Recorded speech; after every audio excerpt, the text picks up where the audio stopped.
री आपने बताया, तो यहाँ पर ही हमको समझ लेना चाहिए री और रे का भेद। किसका? री और रे का भेद हमको यहाँ ही समझ लेना चाहिए। क्या भेद है? बड़ा छोटे से समझेंगे। री समझ चुके कि री तो जी एक स्वर है, नो डाउट। उच्चारण में री की आवाज देता है, इसीलिए इसको उच्चारण में हम स्वर नहीं मानते। रे जो है एक क्या है? व्यंजन है। ये तो इनका मुख्य भेद हुआ। ये इनकी आपका क्या बोलेंगे? वर्ण प्रकृति हुई। यहाँ पर मित्र एक बात देखनी है, मैं बोलूं रे के भेद कितने होते हैं? प्रश्न बनता है रे के भेद कितने होते हैं? रे के भेद कितने होते हैं? और आज ही जान लीजिए, आज के बाद गलती ना करना। रे के भेद कितने होते हैं? मुझे पता है मेरे बहुत सारे मित्र 4 कहते हैं, लेकिन मेरे मित्र 4 गलत होता है। क्या बोलोगे? 4 गलत होता है। और 4 हम क्यों गलत करते हैं जरा देखना और आज सीखना। मूल नियम है, बहुत जगह ये गलत हो जाता है, बहुत की पुस्तकों में गलत लिखा हुआ है, बहुत सारे वीडियोज में गलत है ये। तो रे के भेद में एक तो रे का सामान्य रूप होता है। क्या होता है? रे का सामान्य रूप होता है। क्या होता है? रे का सामान्य रूप होता है। ठीक है, रे का सामान्य रूप। दूसरा भेद रे का होता है दोस्त, रे का सामान्य रूप एक होता है आपका रे का आपका रेफ रूप। कैसा रूप? रेफ रूप होता है। और तीसरा मित्र होता है आपका रे का पदेन रूप। क्या बोलोगे? रे का पदेन रूप होता है। क्या बोलेंगे? पदेन रूप होता है। ठीक है, रे के सिर्फ 3 ही रूप होते हैं। रे के 3 ही रूप होते हैं। चौथा कौन सा आपके दिमाग में रहता है? क्या प्रश्न आपके दिमाग में आ सकता है? ये मैं जानता हूँ, ये मैं जानता हूँ। ठीक है, रे का सामान्य रूप होता है जब रे पूर्ण रूप से लिखा हुआ हो। कैसे जी सामान्य रूप होगा? जैसे रमेश शब्द में रे पूरा दिखता है। मित्र एक बार कोशिश कीजिए ऐसे शब्द लिखने के जिनमें रे पूरा दिखता हो। राकेश हो गया, राकेश हो गया। ठीक है, राकेश हो गया आपका। हरकेश शब्द हो गया। रे पूर्ण दिखता है कि नहीं दिखता? बोलेंगे जी रे पूर्ण दिखता है कि नहीं दिखता? हाँ भैया दिखता है। क्या बोलेंगे? बिल्कुल दिखता है।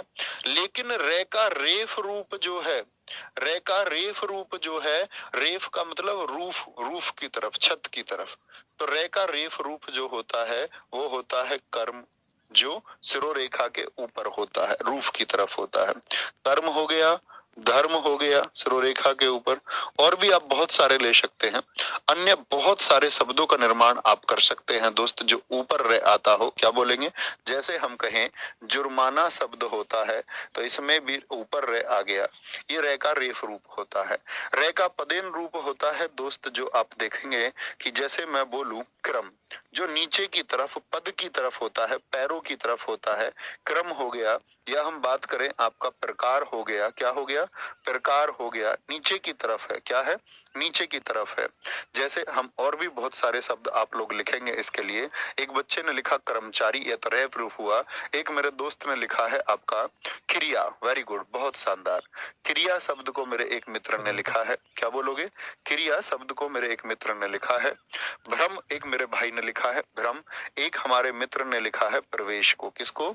प्रवेश को लिखा है। अब सीखने की चीजें क्या है देखेंगे। अब बहुत सारे बच्चों का सवाल आता है, बहुत सारे मित्रों का, मेरों का सवाल आता है कि जी ट्रक कहाँ गया? आता है कि नहीं आता है? ट्रक, ट्रिक, ये सब कहाँ गए? ट्रैक कहाँ गया? बहुत सारे दोस्त कहते हैं। यहाँ पर समझने की बात क्या है, देखना ध्यान से। मैंने आपको एक बात समझाई कि यहाँ पर पहले एक नोट बनाना, तो कभी कंफ्यूज नहीं होंगे। नोट बनाना, रे का रेफ रूप आधा होता है। रे का रेफ रूप का मतलब है, रेफ रूप कैसा होता है? आधा होता है। आधा, आधा, आधा रे होता है, आधा रे होता है। जबकि अन्य रे पूर्ण होते हैं। जबकि अन्य जो रे होते हैं, अन्य रे पूर्ण होते हैं। अन्य रे क्या होते हैं? वो पूर्ण होते हैं। ठीक है, क्या बोलेंगे? रे का रेफ रूप आधा रे होता है, वो आधा होता है जबकि अन्य जितने भी रे हैं, यानी सामान्य रूप हो या पदेन रूप हो, ये पूर्ण होते हैं। यानी एक छोटी सी बात समझिए, आधा रे होगा तो सिर्फ और सिर्फ कौन होगा? तो आप कहेंगे आधा रे होगा भाई साहब तो सिर्फ और सिर्फ हमारा हमारा रेफ रूप होगा, बाकी पूरे होंगे। इतनी बात समझ में आई? और देखना, अब देखना इस बात को बड़े शानदार तरीके से। जैसे हम कहें भैया ट्रक वाला ये रे भी तो होता है, मैं कहूं नहीं, ये कौन सा, ये कोई रे नहीं होता, इस तरह का कोई रे नहीं होता है, तो फिर ये होता क्या है? समझना मित्र मेरी बात को बड़े गौर से और बहुत विवेक के साथ सीखेंगे। यहाँ देखो क्या बोलेंगे, ये टै है, टै की प्रकृति कैसी है, लोटनिक है कि नहीं है? और लोटनिक है, और मैंने बताया आपको अभी रे का पदेन रूप, ये क्या है? रे का पदेन रूप है। क्या बोला मैंने? ये रे का पदेन रूप है। क्या है ये रे का पदेन रूप? अभी बताया था पदेन रूप भैया आगे नीचे की तरफ से रे निकली होती है। तो ये तो समझ में आई कि रे का पदेन रूप। तो मेरे मित्र मुझे ये बताओ ये कैसा रे है? अगर ये पदेन रूप है तो ये कैसा रे है, आधा की पूरा? सिर्फ मेरे सारे प्यारे दोस्त आंसर करेंगे इस बात का कि ये अगर रे का पदेन रूप है तो ये कैसा है। अभी इधर नहीं देखना है मित्र, इधर नहीं देखना है किसी को भी, ऐसे समझिए, सिर्फ अभी हमारा ध्यान यहाँ होना चाहिए। तो ये क्या है आप बोले एक बार? हमने कहा कि ये रे का पदेन रूप है, तो ये कैसा रे है? ये पूर्ण रे है। क्या बोलोगे? पूर्ण रे है। कैसा रे है? एक पूरा रे है। तो मेरे मित्र हिंदी भाषा के बारे में एक बात जान लीजिए कि कभी भी दो पूर्ण पूर्ण पूर्ण वर्णों को एक साथ जोड़ा नहीं जा सकता। यानी कि दो पूर्ण वर्णों को मैं बोलूं ला ला, मैं ऐसे लिख दूं एक साथ इनको, और मैं बोल रहा हूं कि दोनों को एक साथ उच्चारित किया जाए तो ये गलत होगा। हम कैसे बोलेंगे? हमको जैसे तल्लीन शब्द बोलना है, हमको जैसे लल्ला शब्द बोलना है, लल्ला तीन भी लिखें, लेकिन जिनको एक साथ उच्चारित करना है उनको मित्र एक को आधा और एक को पूरा लिखा जाता है। जैसे दिल्ली, जैसे बच्चा, जैसे बच्चा, ऐसे अनेक शब्द आप सोच सकते हैं कि द्वित्व यदि है और एक साथ दो को लिखना है तो एक को आधा और एक को पूरा लिखा जाता है। इतनी बात जानते हैं? इतनी बात जान पाए? हाँ जी भैया जान पाए। तो आप जान पाए कि ये रे पूरा है तो टे कैसा होगा? अगर ये रे पूरा है तो मित्र फिर टे कैसा होगा जरा बता दो। आप कहेंगे भैया अभी आपने बताया, अगर ये सिद्ध हो चुका है कि ये रे पूर्ण है तो इसके साथ आने वाला टे कैसा होगा? आधा होगा। और मैंने क्या बताया मित्र, जो लोटनिक होते हैं अगर उसको आधा दर्शाना है तो सिर्फ और सिर्फ हलंत एकमात्र तरीका है। मैंने बताया था नौ नौ जो होते हैं हमारे, आपका नौ जो वर्ण होते हैं वो लोटनिक होते हैं और उनको हलंत के द्वारा दर्शाया जाता है। तो यहाँ पर ये टे का हलंत होता है। क्या होता है?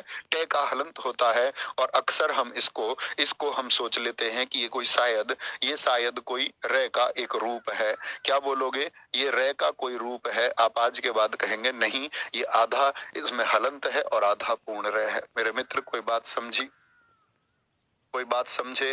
मेरे दोस्त आप गलत बात सोच रहे हैं, कह रहे सर लाला शब्द भी तो होता है। मित्र लाला शब्द में ले दोनों एक साथ नहीं है, बीच में आ चुका है, आ चुका है। आप शायद आपके मस्तिष्क के जो बोलते हैं ना कि घ्राण बिंदु, आप लोग जो स्वीकृत बिंदु है उनको बंद कर चुके हैं। कोई दिक्कत, कोई परेशानी? मैंने बोला अगर दोनों को एक साथ लिखना है तो, जैसे हम बोले ममता लिखना, इसमें तो पूर्ण लिख गए जी, दोनों पूर्ण लिख गए आपका, इसमें तो ममता हो गया। तो भैया जब ममता हो गया तो इसमें हमको आवश्यकता थोड़ी है, लेकिन जहां पर आवश्यकता है मम्मी में, मैं ये चाहता हूं ये दोनों एक साथ उच्चारित किए जाए, जैसे मम्मी में होते हैं तो उच्चारण जहां एक साथ करना है। अगर आप कहें कि भैया चलो ये बात मान लेते हैं हम कि इस टे को भी पूरा, क्योंकि हिंदी भाषा तो कहती है टे हलंत के साथ दर्शाया जाएगा आधा, तो पूरा लिखेंगे तो क्या टे को तुम ऐसा लिखना चाहते हो मित्र? क्या आप चाहते हैं कि टे को ऐसा लिखना पड़े? तो आप कहेंगे नहीं, हिंदी भाषा ये भी कहती है इस प्रकार की रे जो है वो सिर्फ और सिर्फ खड़ी पाई के साथ आएगी। कैसी? ऐसी रे यदि आएगी तो सिर्फ और सिर्फ किसके साथ? खड़ी पाई के साथ आएगी। किसके साथ आएगी? खड़ी पाई के साथ आएगी। किसके साथ आएगी, एक बार लिख लें किनारे पर जो बच्चे नहीं जानते, कि यदि कभी रे का पदेन रूप आएगा तो सिर्फ और सिर्फ खड़ी पाई के साथ आएगा। क्या बोलेंगे, किसके साथ आएगा, खड़ी पाई के साथ आएगा। तो यहां पर ये आता है तो रे पूर्ण है, यानी टे के साथ के लिए ये है ही नहीं, टे के साथ के लिए यहां पर हलंत है, इसीलिए उसको एक खड़ी पाई की भी आवश्यकता होती है लगने के लिए, जो टे में नहीं होती, जो टे में नहीं होती है, तो उसको एक सहारा देने के लिए, खड़ी पाई का निर्माण करने के लिए, इसीलिए टे की प्रकृति आधी रखी जाती है, जो उसको सहारा दे पाए, पदेन रूप को सहारा दे पाए एक, और उसको एक सहारा दे करके हलंत एक खड़ी पाई का काम कर जाए। समझे मेरी बात को, कोई दिक्कत, कोई परेशानी? अच्छा, अब